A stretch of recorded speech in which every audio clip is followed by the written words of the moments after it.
वराहपीडं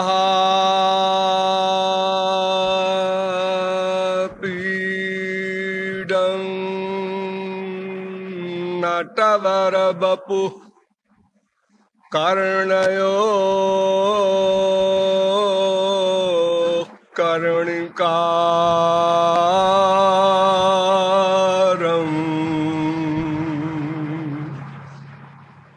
बिभ्रद्भासः कनककपिशं वैजयन्तीं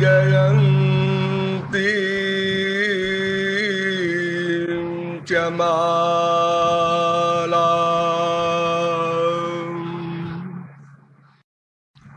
रन्ध्रान् वेणोरधरसुधया पूरयन्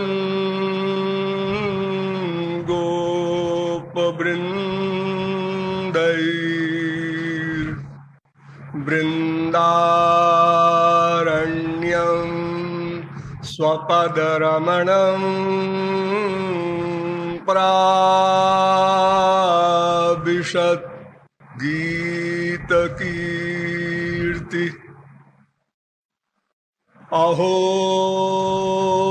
वकीयं स्तनकालकूटं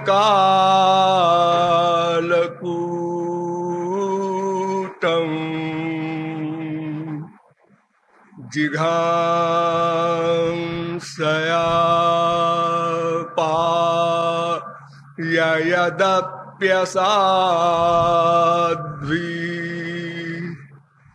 लेभे गतिं धातृचितां ततोऽन्यं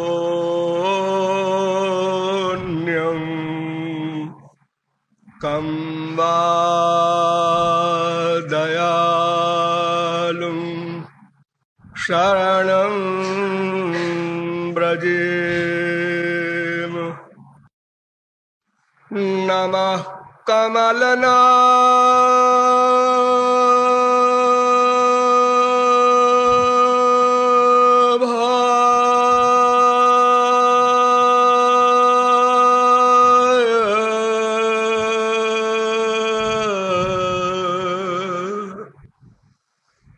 नमः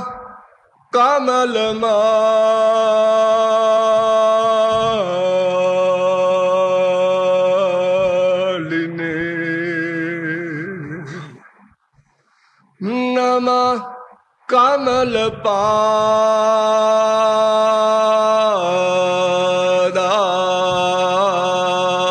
कमलपादाय नमस्ते कमलेक्षण यो ब्रह्माणं विदधाति पूर्वं यो वै वेदांश्च प्रहिणोति तस्मै तग्वंहा देवमात्मबुद्धिप्रकाशं मुमुक्षुर्वै शरणमहं प्रपद्ये। वृंदारक वृंद बंद आनंद कंद सच्चिदानंद श्री कृष्ण चंद्र चरणारविंद मकरंद मिलिंद महानुभाव। थोड़ी देर हरिनाम संकीर्तन कर लीजिए, पश्चात सामयिक प्रसंग पर कुछ चर्चा की जाएगी। भजो गिरिधर गोविंद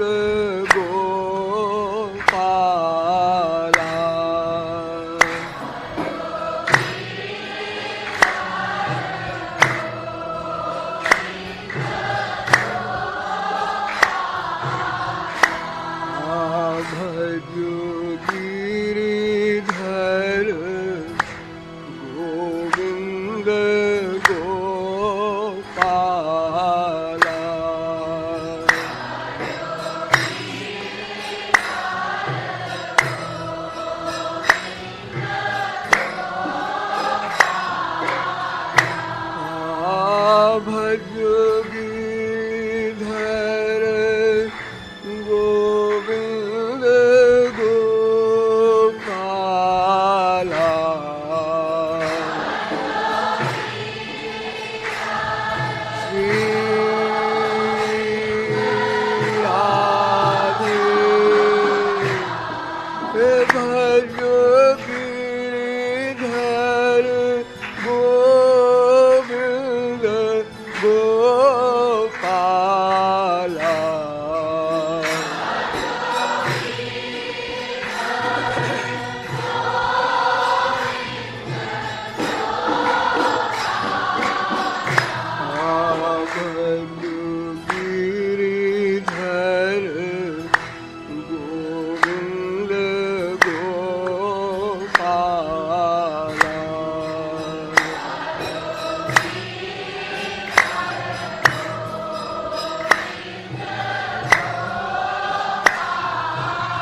बोलिए वृंदावन बिहारी लाल की।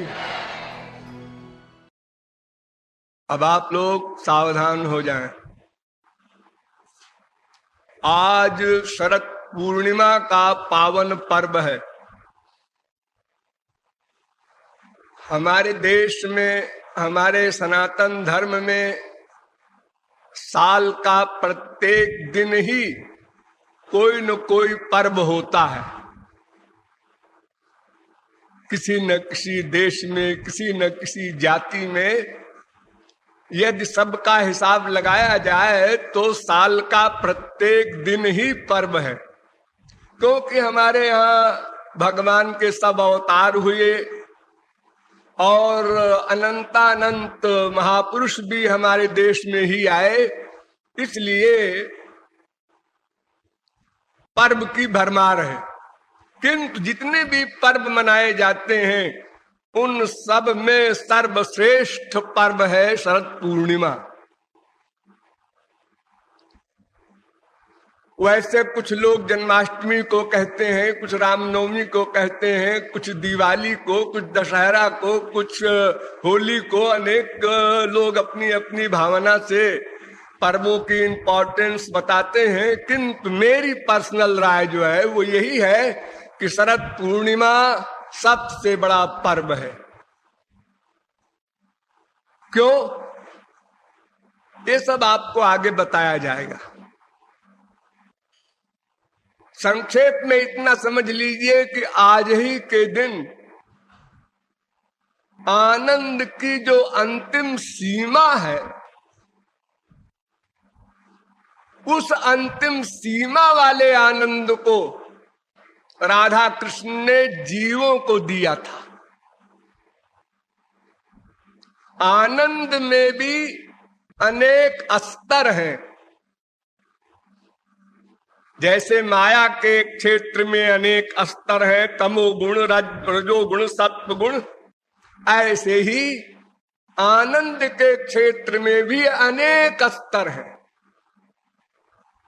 जैसे ज्ञानियों का ब्रह्मानंद, ये तो आप लोग बहुत बार सुन चुके, समझ चुके हैं कि आनंद जो है वो अनंत मात्रा का होता है, दिव्य होता है, सदा के लिए होता है। तो वो आनंद जिसे परमानंद, दिव्यानंद, ईश्वरीय आनंद कहते हैं, वो ज्ञानियों को मिलता है। वो सबसे निम्न कक्षा का आनंद है। देखिए, आनंद और निम्न कक्षा में दो विरोधी बात बोल रहा हूं। ये मैंने पहले बता दिया कि आनंद अनंत मात्रा का होता है, अनिर्वचनीय होता है, शब्दों में उसका निरूपण नहीं हो सकता। ईश्वरीय आनंद का न कोई कल्पना कर सकता है मन बुद्धि से। इंद्रिय मन बुद्धि की वहां गति नहीं है, वो भूमा है। फिर भी आनंद के जितने स्तर हैं उनमें सबसे निम्न स्तर है ज्ञानियों का ब्रह्मानंद। निर्गुण निर्विशेष निराकार ब्रह्मानंद। इसके बाद फिर सगुण साकार का आनंद प्रारंभ होता है। उसमें भी अनेक स्तर हैं। शांत भाव का प्रेमानंद, उससे ऊंचा दास्य भाव का प्रेमानंद, उससे ऊंचा सख्य भाव का प्रेमानंद, उससे अधिक सरस वात्सल्य भाव का प्रेमानंद, उससे अधिक सरस माधुर्य भाव का प्रेमानंद। माधुर्य भाव में भी 3 स्तर है। सकाम माधुर्य भाव के प्रेमानंद का स्तर उन तीनों में निम्न कक्षा का है। उसे साधारणी रति का प्रेमानंद कहते हैं। और समंजसा रति का प्रेमानंद उससे उच्च कक्षा का है।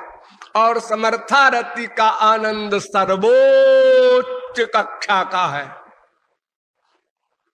तो समर्थारति का प्रेमानंद जिनको मिलता है, सिद्ध महापुरुषों में भी अरबों खरबों में किसी एक को मिलता है वो।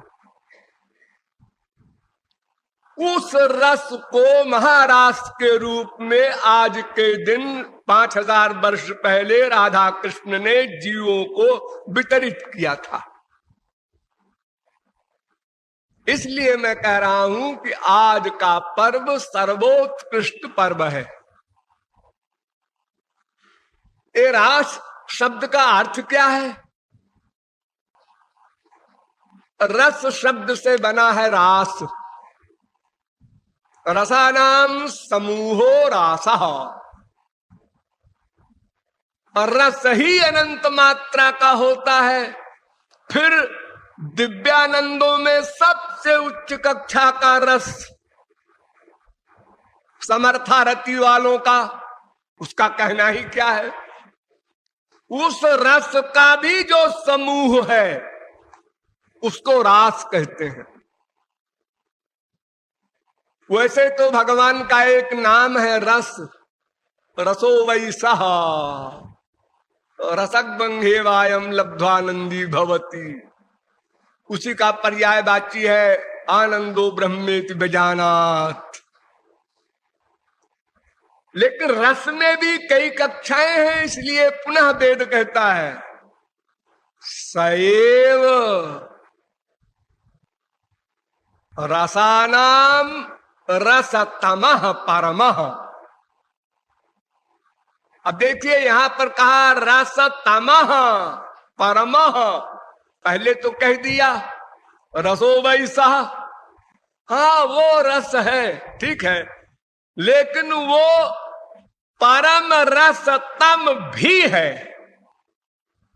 देखो रस ये ब्रह्मानंद वाले भी पा चुके, इसलिए ये लोग कहते हैं रसो वैसा, आनंद मिल गया इनको, आनंदो ब्रह्म।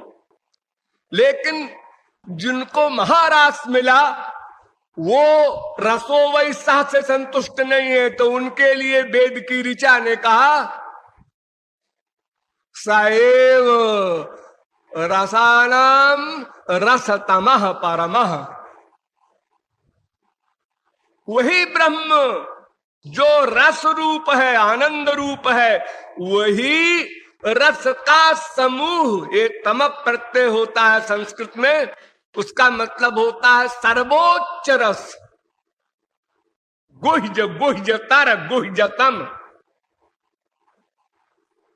तो तम जहां आ जाए उसका मतलब इससे आगे और कुछ नहीं। जैसे पुरुषोत्तम, पुरुष जीव भी है, पुरुष ब्रह्म भी है, पुरुष सब अवतार हैं, लेकिन श्री कृष्ण पुरुषोत्तम है। उत्तम अंतिम, उत में तम प्रत्यय हुआ, उत ऊंचाई में, तम सर्वश्रेष्ठ सर्वोच्च। तो ये रास का अर्थ हुआ। भागवत में रास पंचाध्यायी कहलाती है। 5 अध्याय हैं। 10वें स्कंध के 29वें अध्याय से 33वें अध्याय तक रास पंचाध्यायी है। ये रास पंचाध्यायी भागवत का प्राण है, हृदय है। पहले तो ये समझ लिया आपने, मैंने वृंदावन में समझाया था कि जितने भी ग्रंथ हैं विश्व में, उनमें सर्वश्रेष्ठ भागवत है। इस भागवत का प्राकट्य ही इसीलिए हुआ है कि अर्थोयम ब्रह्म सूत्राणाम सर्वोपनिषदामपि। वेद का अर्थ लोग नहीं समझ सकते थे, उसका अनर्थ करने लगे। आज से 5000 वर्ष पहले की बात बता रहा हूं। जब श्री कृष्ण हमारे मृत्युलोक से अपने धाम को गए, वहीं पर कली ने प्रवेश किया विश्व में। इसके पहले द्वापर युग था। जिस क्षण वो गए हैं संसार से, उसी क्षण कलयुग ने प्रवेश किया और कलयुग के प्रभाव से पंडित लोगों ने वेद के वास्तविक अर्थ को न समझकर अनर्थ किया, माइक अर्थ कर डाला, भौतिक मेटीरियल। अब वेद का बहाना लिया तो भोले भाले लोग वेद के बहाने से उनकी बात मानने लगे। तो इसलिए भगवान ने फिर भागवत का प्राकट्य किया। भागवत में क्या खास बात है? आप लोगों ने सुना होगा कि बाइबल की फिलॉसफी जहां समाप्त हो जाती है वहां से हमारे यहां गीता की फिलॉसफी प्रारंभ होती है, और गीता की फिलॉसफी जहां समाप्त हो जाती है वहां से भागवत का प्रारंभ होता है। भागवत के प्रारंभ में ही बता दिया कि धर्म प्रोज्झित कई तवोत्र परमो निर्मत्सराणाम सताम। इस भागवत में कैतव रहित धर्म है, अर्थात धर्म अर्थ काम मोक्ष, ये 4 प्रकार की कामनाओं को फेंक दिया गया पहले बाहर, फिर भागवत का प्रारंभ हुआ। और गीता का तो एंड होता है मोक्ष पर, अहं त्वाम सर्व पापेभ्यो मोक्षयिष्यामि। वो तो धर्म भीरू था, अर्जुन डरपोक था। और यहां सुखदेव परमहंस वक्ता है, परीक्षित श्रोता है और वेद व्यास रचयिता है। तो वेद व्यास ही गीता के भी रचयिता हैं, वेदांत के भी रचयिता हैं, ब्रह्म सूत्र के, और वेदों के विभाग कर्ता भी हैं। वेदों को बनाया नहीं, उसका पार्टीशन किया है। तो वेद व्यास को तो आप लोग जानते ही हैं, केशवम बादरायणम, यानी वो भगवान के अवतार हैं। भगवान के जो अवतार गिनाए गए हैं अनेक पुराणों में, भागवत में भी, उसमें वेद व्यास का नाम है। आदि जगत गुरु शंकराचार्य ने भी माना वेद व्यास भगवान के अवतार थे। कापि च कृष्णायन्ति कस्याश्चित् पूतनायन्त्या अपि वत्स्तनमिति साक्षात् व्यासो नारायण प्राह। नारायण है वेद व्यास, ये शंकराचार्य कह रहे हैं। उन वेद व्यास के पुत्र हैं सुखदेव परमहंस। विचित्र पर्सनैलिटी है सुखदेव परमहंस। ये किशोरी जी के अंतरंग महल के लीला शुक हैं, किशोरी जी से लाड़ित हैं, लालित हैं, पालित हैं, प्यार दुलार पाने वाले हैं ये सुखदेव परमहंस। ऐसे वैसे महापुरुष नहीं है। और सुखदेव परमहंस को प्राप्त किया वेद व्यास ने, तो उसके पहले बद्रिकाश्रम में घोर तपश्चर्या की। ये भगवान नटवर बपू है न, खिलाड़ी है, नाटक करते रहते हैं। भगवान को तपश्चर्या करने की जरूरत क्या? पूर्णस्य पूर्णमादाय पूर्णमेवावशिष्यते, पूर्ण से पूर्ण निकाल लो तो पूर्ण बचे। ऐसा पूर्णतम पुरुषोत्तम ब्रह्म तपश्चर्या करे। हाँ जी, सा तपो तप्यत सा तपस्तप्त्वाय दग्वम सर्वमसृजत। स्वयं वेद ही कह रहा है कि ये संसार बनाया, इसके लिए भी तपस्या किया भगवान ने। ये हम लोगों के आदर्श के लिए भगवान सब कुछ करते हैं, सब कुछ, सब कुछ। काम का कार्य, क्रोध का कार्य, लोभ का कार्य, मोह का कार्य, ईर्ष्या का कार्य, द्वेष का कार्य, मार धाड़ सब करते हैं।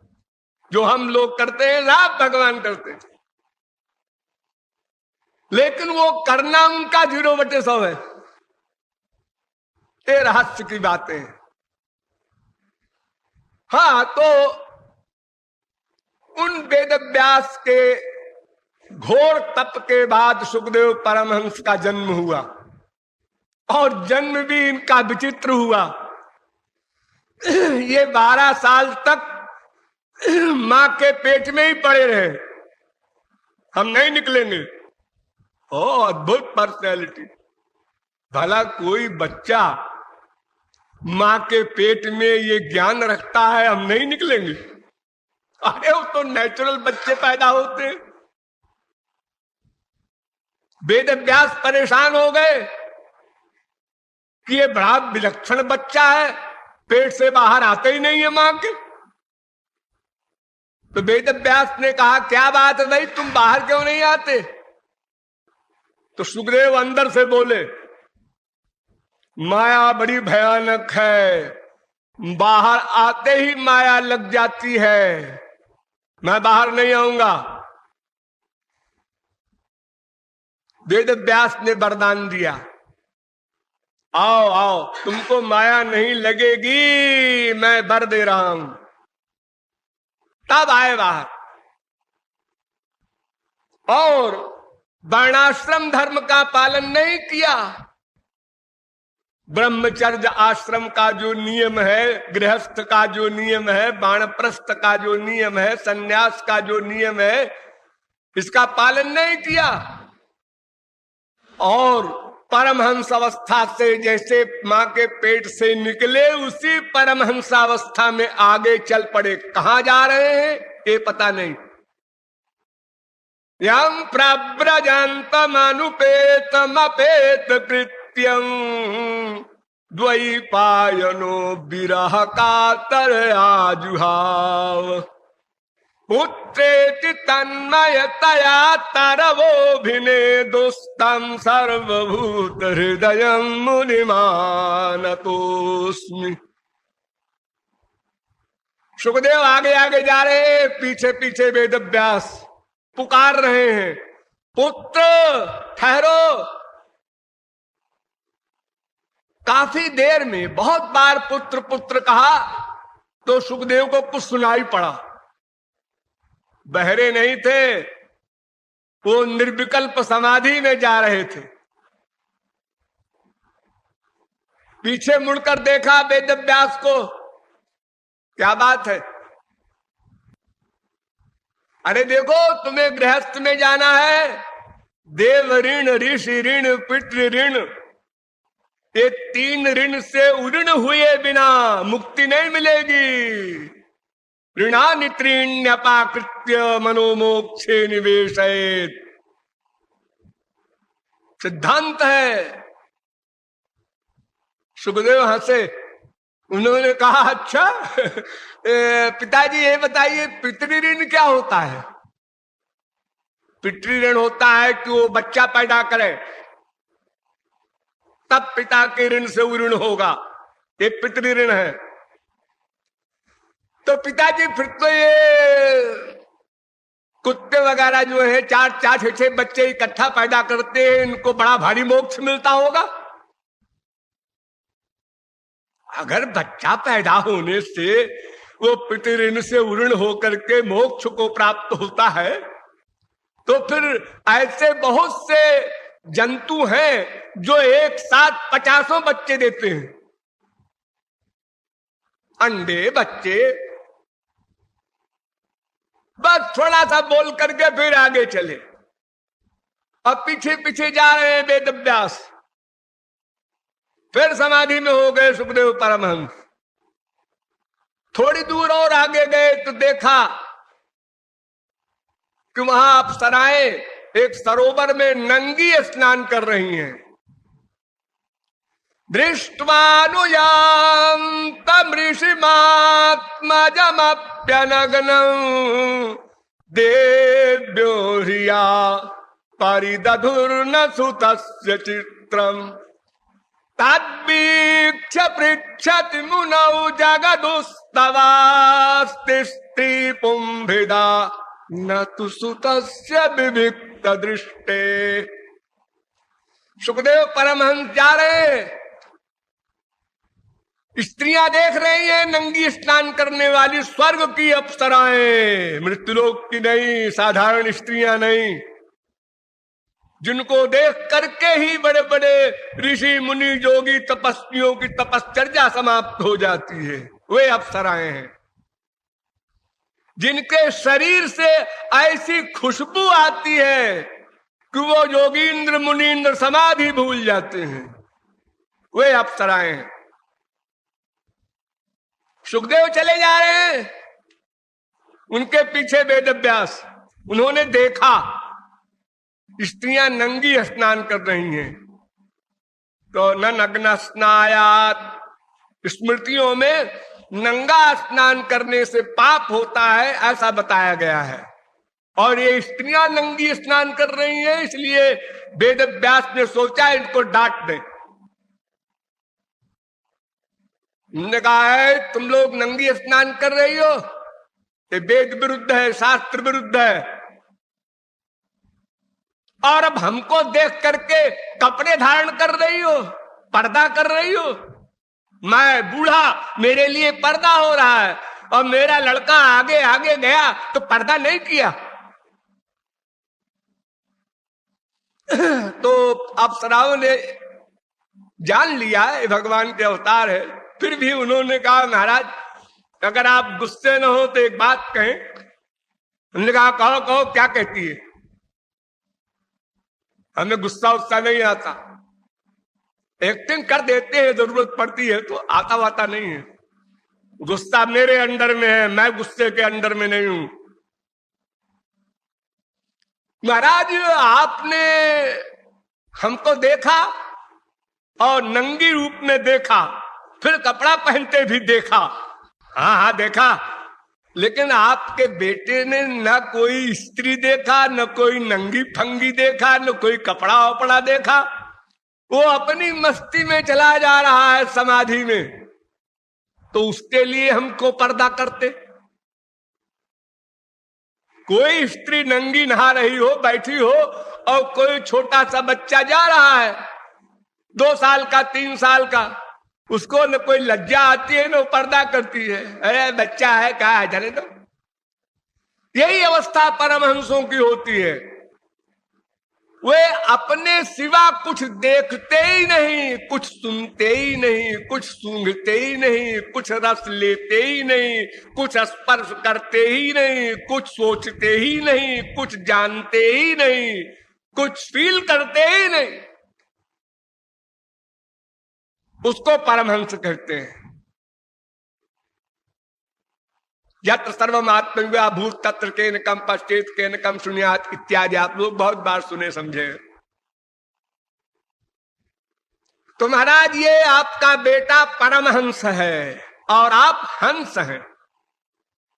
2 प्रकार के होते हैं ज्ञानी लोग, महात्मा लोग, एक परमहंस एक हंस। दोनों माया से परे हैं, लेकिन थोड़ा अंतर है।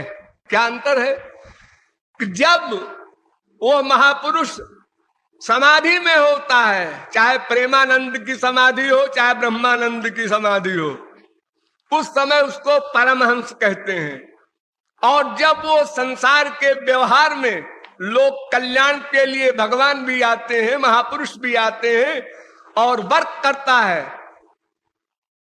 हम लोगों की तरह देखता है, सुनता है, बोलता है, किताब लिखता है,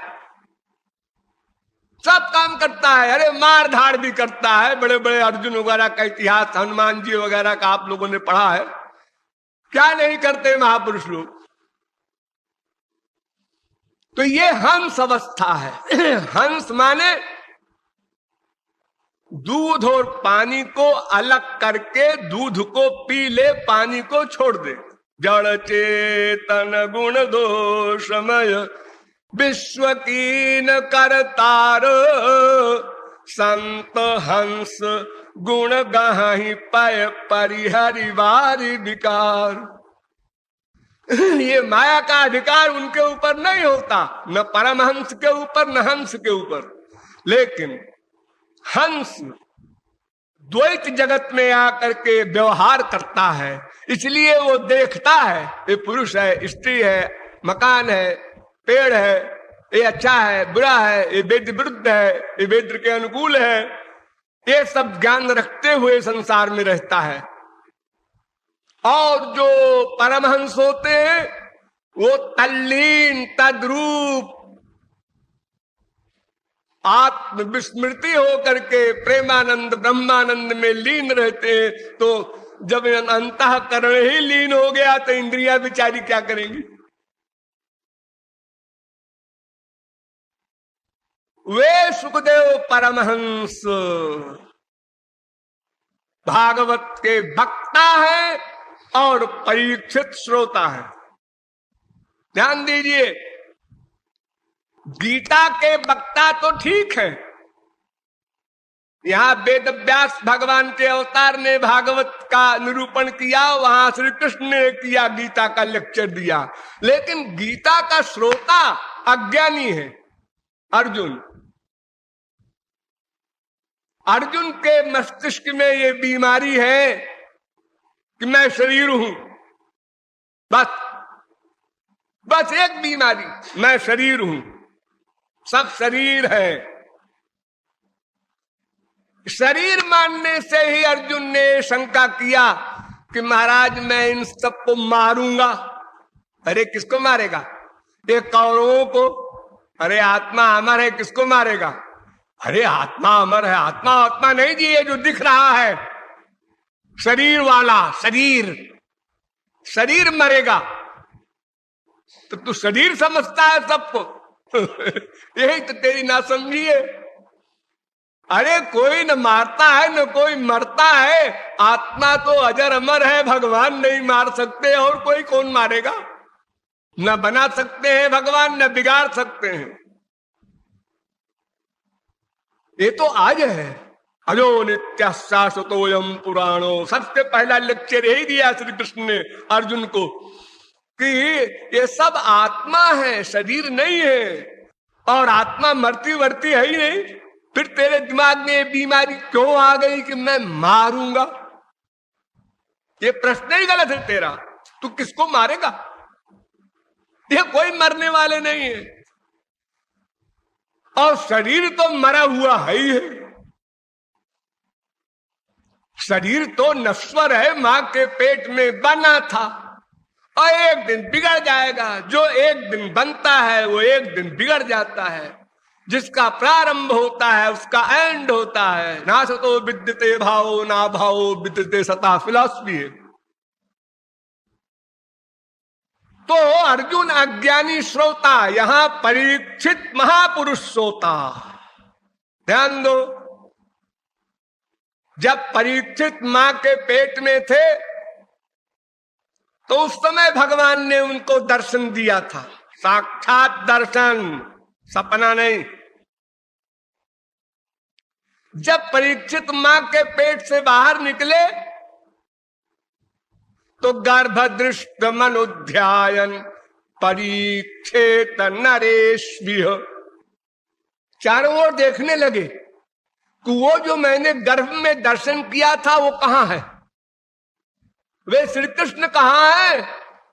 यहां तो सब गंदे गंदे क्या लोग हैं बैठे हुए। वो जो हमने देखा था गर्भ में वो कहां है? वो परीक्षित महापुरुष है। फिर उनको श्राप भी हो गया है इस समय।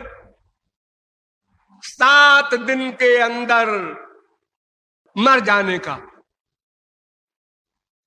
आप लोगों में से किसी को बता दिया जाए 7 दिन में मर जाओगे तो संसार से वैराग्य हो जाएगा आप लोग। अरे अब तो मरना ही है, नमस्ते सबको।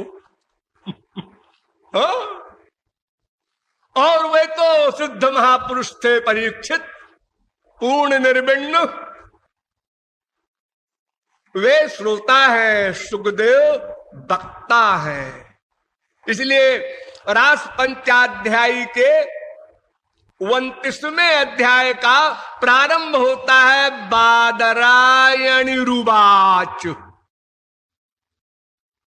बादर, बादर का अयन, बादर के अयन का पुत्र, बदराणाम समूहो बादरम, बादरम आयनम जस्य सह बादरायण, बादरायणस्य अपत्यम पुमान बादरायणी। यानी जहां खूब सारे बेर का जंगल हो, बदर माने बेर, जहां बदराणाम समूह हो, वो बद्रिकाश्रम, जिसे आप लोग बोलते हैं ना बद्री नारायण गए थे, उस बद्रिकाश्रम में नर नारायण के रूप में घोर तपस्या किया था वेद व्यास ने। आयनम माने आश्रय स्थानम, वहां निवास करके तपश्चर्या किया था, बदरी वन में, बेर वन में, इसलिए उनका नाम पड़ा बादरायण। अब बादरायण के पुत्र हैं सुखदेव, इसलिए बादरायणी ये उनका नाम हो गया। तो सुखदेव परमहंस भागवत के वक्ता, और मैंने आपको बताया कि धर्म प्रोज्झित कई तवह, ये पहला अक्षर है, शब्द है भागवत का, कि इस भागवत में वो गीता आदि की तरह धर्म अर्थ काम मोक्ष की बातें नहीं बताई गई हैं। इतिहास पुराण दोनों, 17 पुराण और इतिहास माने महाभारत, इनमें वर्णाश्रम धर्म का विशेष निरूपण है। लेकिन भागवत के प्रारंभ में कह दिया भाई इस ग्रंथ में देखो ये ऐसी वैसी चीजें नहीं है, इसका अधिकारी वो है जो धर्म अर्थ काम मोक्ष को लात मार दे और प्रेमानंद चाहे, उसके लिए भागवत। इसीलिए सुखदेव परमहंस को कहा तम सर्वभूत हृदयम, सर्वभूत हृदयम। किसी महात्मा के लिए सर्वभूत हृदय नहीं कहा जाता, समस्त भूतों के अंतःकरण को गवर्न करने वाला, ये मतलब होता है इसका। सर्वभूत हृदय मुनिमानतोस्मि। हृत, हृत माने हृदय, हृत आयते माने नियमयति, जो सबके अंतःकरण को नियामन करे, गवर्न करे, वो है सुखदेव परमहंस। भगवान की सब शक्तियां हैं उनके अंदर। अरे जब वो शौनकादिक ऋषियों को सूत ने भागवत सुनाने का उपक्रम किया और ये बताया कि सुखदेव ने सुनाया था भागवत परीक्षित को, तो शौनकादिकों ने कहा इम्पॉसिबल, ये नहीं हो सकता। तस्य पुत्रो महायोगी समाधिं निर्विकल्पक एकांतमतिरुन्निद्रो गूढ़ो मूढ़ इवेयते। ये असंभव है। सुखदेव परमहंस का तो पहले मिलना ही मुश्किल है, अगर मिल जाए तो उनको जगाना असंभव है, और कोई जगा भी ले तो ये 7 दिन तक वो जग करके भागवत बोले। ये मैं नहीं मान सकता। मैं जानता हूं सुखदेव परमहंस को, शौनकादिक भी परमहंस हैं, वे बता रहे हैं महायोगी है वो, खाली योगी नहीं है, समदर्शी निर्विकल्प, जिसका मन कुछ सोच न सके उसको निर्विकल्प कहते हैं। मूढ़ जैसे कोई पागल होता है संसार में, कहां चले जा रहे हैं, क्या कर रहे हैं, किधर पैर जा रहा है, किधर हाथ जा रहा है, कुछ पता नहीं। एकांत मति, चाहे 1000 आदमियों के बीच में कर दो, वो अपने एकांत में है, उसको एकांत मति कहते हैं। उन निद्रा जिनकी अज्ञान की नींद सदा को समाप्त हो चुकी है, ऐसे सुखदेव परमहंस सगोदोहन बेलाम वै गृहेषु गृह मेधिनाम अवेक्षते महाभागस तीर्थी कुर्वंस तदाश्रमम। अरे मैं कैसे मान लूं कि सुखदेव ने भागवत सुनाया है? वो तो किसी के घर पर अगर समाधि से उतर करके और जाते हैं भिक्षा मांगने, खाना मांगने, तो जितनी देर में गाय दुही जाती है बस उतनी देर तक उस घर के सामने खड़े रहते हैं। अगर न मिला उसके उतने समय में तो आगे बढ़ जाते हैं, फिर समाधि में होके बढ़ जाते हैं। तो वो सुखदेव 7 दिन भागवत सुनाएंगे? अरे ये नहीं हो सकता। तब उत्तर दिया सूत जी ने कि हरेर गुणाक्षिप्त मतिर भगवान बादरायणी अध्यगाद महदाख्यानम नित्यम विष्णु जन प्रिया। हो ऐसा है शौनकादि को, तुम लोग निर्गुण निर्विशेष निराकार का ब्रह्मानंद जानते हो, बस तुम्हारी अकल वहीं तक है। अरे श्री कृष्ण का प्रेमानंद, उनका नाम रूप लीला गुणानंद ऐसा है कि उससे ब्रह्मानंद उड़ जाता है, नेचुरल। वो चाहे प्रवृत्ति परायण ज्ञानी हो चाहे निवृत्ति परायण ज्ञानी हो, दोनों की समाधि खत्म हो जाती है।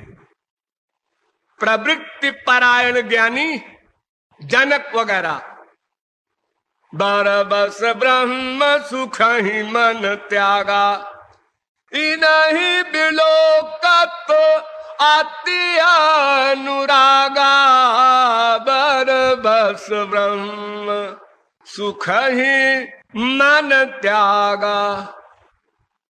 आश्चर्य हो रहा है परमहंस को।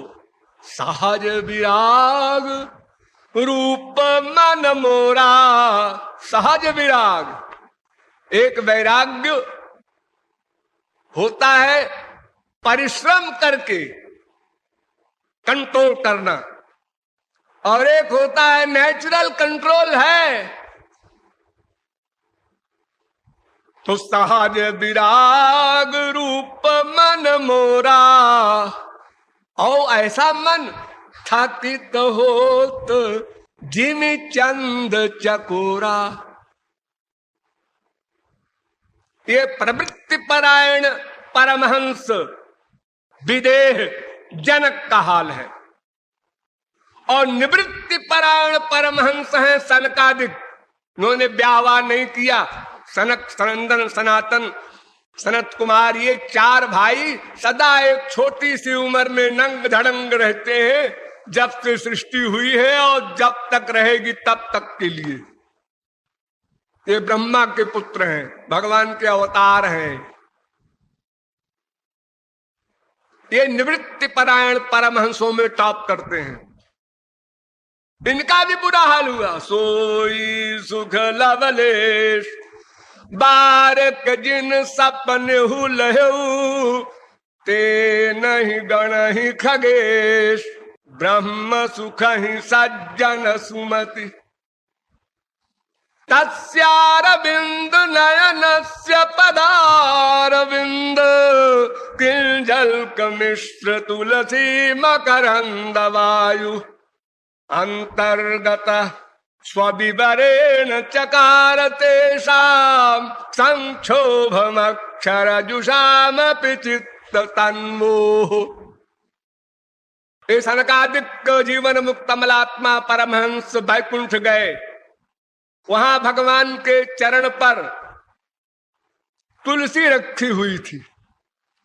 जब सनकादिक परमहंसों ने प्रणाम किया तो तुलसी की मकरंद सुगंध वायु सनकादिक परमहंस के नासिका रंध्र में प्रविष्ट हुई और उसने समाधि समाप्त कर दिया और निर्गुण निर्विशेष निराकार का ब्रह्मानंद समाप्त हो गया।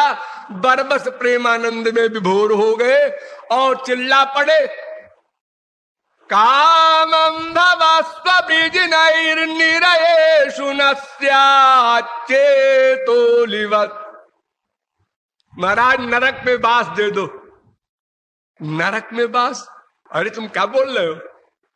भगवान के अवतार हो, परमहंस हो, जन्मजात परमहंस, वो सब ठीक है महाराज। ऐसा है कि आपका प्रेमानंद नहीं प्राप्त कर सका मैं, उस प्रेमानंद को प्राप्त करा दो, फिर चाहे नरक दे दो, फिर कोई डर नहीं। अरे भाई, किसी को हीरा मिल जाए और उस हीरे को बांधा जाए जिस कपड़े में, वो बहुत ही गंदा हो, तो हीरे का पारखी जौहरी कहता है, अरे खैर इसी में बांध दो, उससे कोई मतलब नहीं, कपड़ा चाहे 10 रुपए का हो चाहे 10 आने का हो, उससे क्या फर्क पड़ता है, हीरा तो है। वो प्रेमानंद मिल जाए तो चाहे हम कुकर सूकर कीट पतंग या नरक कहीं भी जाएं, सदा प्रेमानंद में विभोर रहेंगे। उस प्रेमानंद पर ये जगदानंद रसगुल्लानंद हावी नहीं हो सकता, कोई डर नहीं।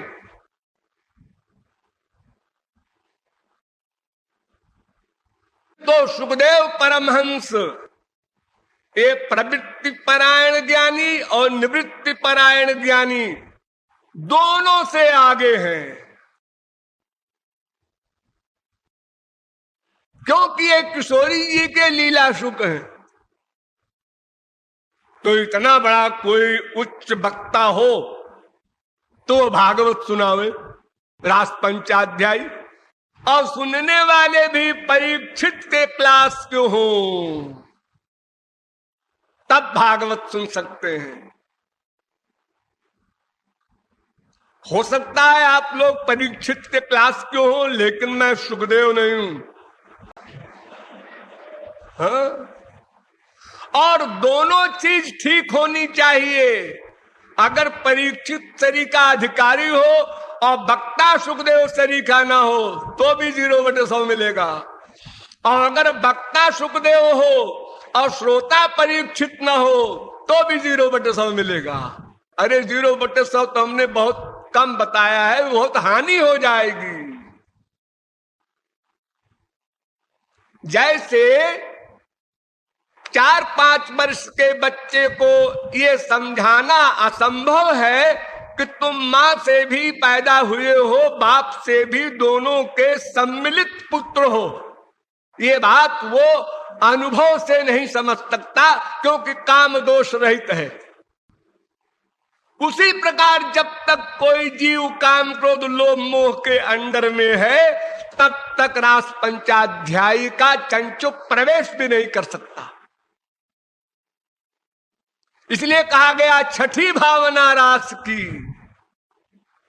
पांचे भूले देह सुधि, पांचवी भूमिका में आत्मविस्मृति हो जाती है, वो माया से परे हो जाता है। तब छठी भूमिका में माया से परे होकर फिर रास को सुन सकता है, समझ सकता है, लाभ ले सकता है। जैसे एक मदारी सांप को पकड़ लेता है, उससे खेलता है, 50, 60, 100 सांप नीचे रख करके एक कमरा बना करके ऊपर से बंद करवा देता है, और उन सांपों के बीच में अकेले बैठता है, सांप उसके ऊपर से चलते रहते हैं। आप लोगों ने पढ़ा होगा अखबारों में, तमाम लोग नाटक करते हैं। उसके पास दवा है, उसके पास मंत्र है, उसके पास शक्ति है, वो नहीं डरता। वैसे ही जब जीव एक बार माया से परे हो गया भगवत प्राप्ति के बाद, फिर उसको कोई भय नहीं, चाहे जहां रहे, जैसे रहे। उसको न पाप छू सकता है, न पुण्य छू सकता है, न कोई उसके लिए वेद शास्त्र का कानून लागू होता है। वो इन सब से परे हो जाता है।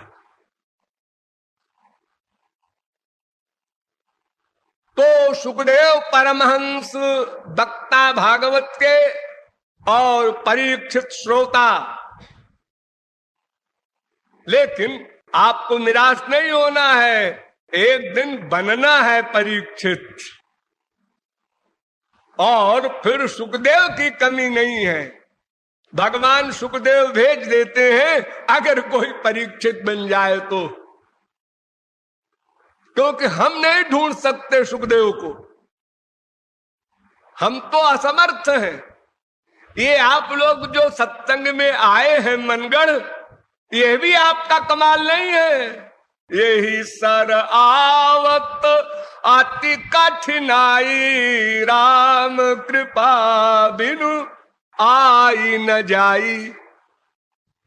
भगवान के कृपा के बिना ये कलयुग के माइक मस्तिष्क में बात ही नहीं आ सकती है कि चलो भाई वहां कैसा इंतजाम है। अरे क्या इंतजाम है, सब एक जगह सोते हैं, वो चाहे चपरासी हो चाहे कलेक्टर हो, एक तरह का खाना मिलता है, और साहब इतना बड़ा प्रतिबंध है, खबरदार बोलना नहीं, बड़ी मुसीबत है, लेकिन लाभ बड़ा भारी है। तो चलना चाहिए, चलो तकलीफ कर लेंगे, शरीर की तकलीफ सह लेंगे, लेकिन लाभ है। ये जो भावना आप लोगों को अपने अपने नगरों में पैदा हुई, ये आपका कमाल नहीं है, ये भगवत कृपा से हुआ है।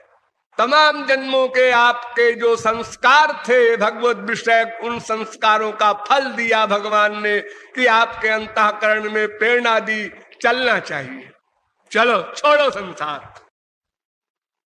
वरना आपको और फुर्सत संसार से किसी को फुर्सत नहीं है। उसकी अगर कोई काम एक सेकंड में पूरा हो जाए, मान लो मैं लखपति बन जाऊं, लो बन गए, अब मैं करोड़पति बन जाऊं, लो बन गए, अगर ऐसा भी होने लगे तो भी अनंत काल तक आपको फुर्सत नहीं है, क्योंकि उसके आगे एक क्लास है, उसकी कामना बनाएंगे, फिर उसके लिए प्रयत्न करेंगे। तो इस प्रकार अब आप समझ गए क्यों रास पंचाध्यायी का जो पहला शब्द है बादरायण रुबात, परीक्षित के लिए सुखदेव परमहंस रास पंचाध्यायी सुनाने जा रहे हैं। उसके अधिकारी हम लोग नहीं हैं, लेकिन महल के भीतर क्या हो रहा है ये हम नहीं जान सकते, महल के बाहर तो देख सकते हैं। महल की गति माहिली ही जाने। ब्रज में एक रोचक सिद्धांत यही बन चलता है कि भाई महल के भीतर क्या होता है ये महल वाली जानती हैं, बाहर वाले नहीं जानते, लेकिन थोड़ा बहुत आइडिया तो होता ही है बाहर से भी। अरे भाई एक पार्क है, वहां तमाम फूल खिले हैं, वो दिखाई भी नहीं पड़ रहा है, लेकिन सड़क पर एक जा रहा है, खुशबू आने लगी। यहाँ कहीं पार्क है, कहीं यहाँ से खुशबू आ रही। जो पार्क में बैठा है उसको तो आ ही रही है भरपूर, लेकिन दूर भी जाती है। तो महल के बाहर दूर दूर क्या हो रहा है, इस प्रकरण को हम अगर विचार हुआ तो भविष्य में बताएंगे। बोलिए वृंदावन बिहारी लाल की।